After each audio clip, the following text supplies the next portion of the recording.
मैं कुशल मंगल हूँ।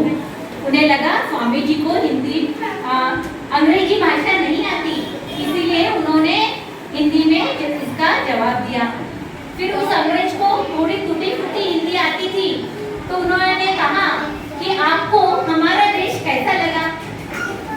तो स्वामी जी ने अंग्रेजी में एक जवाब दिया कि आई एम फीलिंग वेल।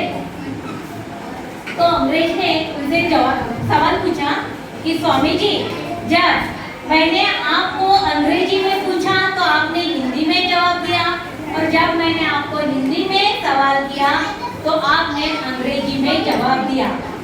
तो उसका उत्तर भी स्वामी विवेकानंद ने कहा कि आपने अपनी मातृभाषा में मुझे सवाल पूछा तो मैंने अपनी मातृभाषा में आपको जवाब दिया, और जब आपने मेरी मातृभाषा में मुझे सवाल पूछा तो मैंने आपकी मातृभाषा में आपको जवाब दिया।